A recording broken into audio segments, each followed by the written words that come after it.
ಪ್ರಿಯರೇ, ದೇವರು ಒಳ್ಳೆಯವನು, ಒಳ್ಳೆಯದನ್ನೇ ಮಾಡುವವರಾಗಿದ್ದಾನೆ. 1 ಸಾಮುವೇಲ 30ನೇ ಅಧ್ಯಾಯ 18ರಿಂದ 20 ನಾವು ನೋಡುವುದಾದರೆ, ಅಮಾಲೇಕ್ಯರು ತಕ್ಕೊಂಡು ಹೋದದ್ದನ್ನೆಲ್ಲ ದಾವೀದನು ಬಿಡಿಸಿಕೊಂಡನು. ತನ್ನ 2 ಹೆಂಡತಿಯರನ್ನು ದಾವೀದನು ಬಿಡಿಸಿಕೊಂಡನು. ಅವರು ತಕ್ಕೊಂಡು ಹೋದ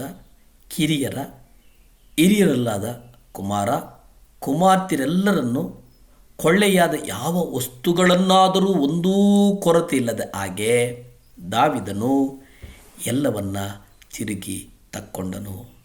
ಇದಲ್ಲದೆ ದಾವೀದನು ಅವರ ಎಲ್ಲ ಕುರಿ ಪಶುಗಳ ಮಂದೆಗಳನ್ನು ಹಿಡಿದನು. ಅವುಗಳನ್ನು ಇವರು ತಮ್ಮ ಪಶುಗಳಿಗೆ ಮುಂದಾಗಿ ಹೂಡಿಕೊಂಡು ಹೋಗುತ್ತಾ ಇವು ದಾವೀದನ ಕೊಳ್ಳೆ ಎಂದು ಅಂದುಕೊಂಡರು. ನೋಡಿ ಪ್ರಿಯರೇ, ದಾವೀದನು ಯುದ್ಧವನ್ನು ಮುಗಿಸಿ ಪಾಳ್ಯಕ್ಕೆ ಹಿಂದಿರುಗುವಾಗ ದಾರಿಯಲ್ಲಿ ಅಲ್ಲಿ ಬಳಲಿಕ ಕಾರಣಕ್ಕೆ ಹಿಂದೆ ಉಳ್ಕೊಂಡಿದ್ದಂಥ ಅವನ 200 ಮಂದಿ ಜೊತೆಗಾರರು ಅವರನ್ನು ಎದುರುಗೊಳ್ಳುವುದಕ್ಕೆ ಬಂದರು. ಇವರು ಹಿಂದೆ ಉಳ್ಕೊಂಡು ಅವರ ಸಾಮಾನನ್ನು ಕಾಯ್ದುಕೊಂಡರು. ದಾವೀದನ ಜೊತೆಗಾರರಲ್ಲಿ ಕೆಲವು ದುಷ್ಟ ಮೂರ್ಖರು ಆಗಿದ್ದವರು ಈ 200 ಮಂದಿ ಯುದ್ಧಕ್ಕೆ ಬಾರದ್ದರಿಂದ ಸಿಕ್ಕಿದ ಕೊಳ್ಳೆಯಲ್ಲಿ ಇವರಿಗೆ ಪಾಲು ಸಿಗಬಾರದೆಂದು ಹೇಳಿದರು. ಆದರೆ ಇಲ್ಲಿ ದಾವೀದನ ಹೃದಯ ವಿಶಾಲತೆ ನಮಗೆ ನೋಡಲಿಕ್ಕೆ ಸಿಗ್ತದೆ. ಅವನು ಯುದ್ಧ ಮಾಡಿದವನಿಗೆ ಸಿಕ್ಕುವಷ್ಟು ಪಾಲು ಸಾಮಾನು ಕಾಯ್ದವನಿಗೂ ಸಿಗಬೇಕು ಎಂದು ಹೇಳ್ತಾನೆ. ಅವನು ಇಸ್ರಾಯೇಲರಲ್ಲಿ ಇದನ್ನು ಕಟ್ಟಳೆಯಾಗಿ ನೇಮಿಸಿದ್ದರಿಂದ ಈ ದಿನದವರೆಗೂ ಅದು ನಡೆಯುತ್ತಾ ಬಂದಿದೆ ಎಂಬುದನ್ನು ನಾವು ಸತ್ಯವೇದದಲ್ಲಿ ನಾವು ಗ್ರಹಿಸ್ತೇವೆ.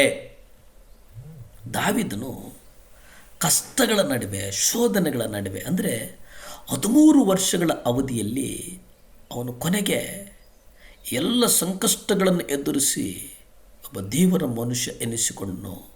ಒಬ್ಬ ಯಶಸ್ವಿಯಾದಂಥ ಒಬ್ಬ ರಾಜನಾದ.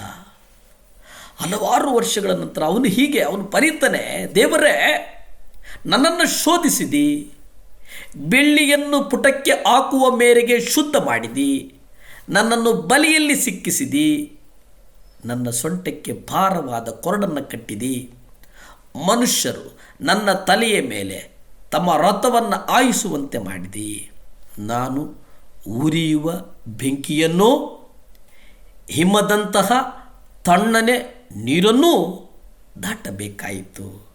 ಆದರೆ ಕೊನೆಗೆ ನನ್ನನ್ನು ಆತ್ಮಿಕ ಸಮೃದ್ಧಿ ಮತ್ತು ಪವಿತ್ರಾತ್ಮನ ಅಭಿಷೇಕದ ಸುಕ್ಷೇಮಕ್ಕೆ ಪಾರು ಮಾಡಿದಿ. ಈಗ ನನ್ನ ಪಾತ್ರೆಯು ತುಂಬಿ ಹೊರಸೂಸಿ ಅಸಂಖ್ಯಾತ ಜನರಿಗೆ ಅದು ಸೌಭಾಗ್ಯ ನಿಧಿಯಾಗಿದೆ. ದೇವರಿಗೆ ಸ್ತೋತ್ರವಾಗಲಿ ಎಂಬುದಾಗಿ ಅವನು ಆಡುವುದನ್ನು ನಾವು ನೋಡ್ತೇವೆ. ಕೀರ್ತನೆಗಳಲ್ಲಿ 66:10 ನೋಡಿ, ಅಪ್ಪ, ನನ್ನನ್ನು ಶೋಧಿಸಿದ್ದೀಯಾ, ನನ್ನನ್ನು ನೀನು ಹೇಗೆ ಶೋಧಿಸಿದ್ದೀಯಾ ಅಂತಂದರೆ, ಬೆಳ್ಳಿಯ ಪುಟಕ್ಕೆ ಹಾಕುವ ಪ್ರಕಾರ ನನ್ನನ್ನು ಶೋಧಿಸಿದ್ದೀಯ ಸ್ವಾಮಿ, ಬಲೆಯೊಳಗೆ ಹಾಕಿ ನನ್ನನ್ನು ಶೋಧಿಸಿದ್ದೀಯಾ. ಮನುಷ್ಯರು ನಮ್ಮ ತಲೆಗಳ ಮೇಲೆ ಸವಾರಿ ಮಾಡುವಂತೆ ಮಾಡಿದ್ದೀಯ ಸ್ವಾಮಿ, ನಮ್ಮನ್ನು ಬೆಂಕಿಯಲ್ಲಿ ಹಾಕಿ ನಮ್ಮನ್ನು ಶೋಧನೆ ಮಾಡಿದ್ದೀಯ ತಂದೆ. ನಾವು ಆ ಬೆಂಕಿ ನೀರನ್ನು ದಾಟುವ ಹಾಗೆ ನಮ್ಮನ್ನು ನಡೆಸಿದ್ದೀಯಾ.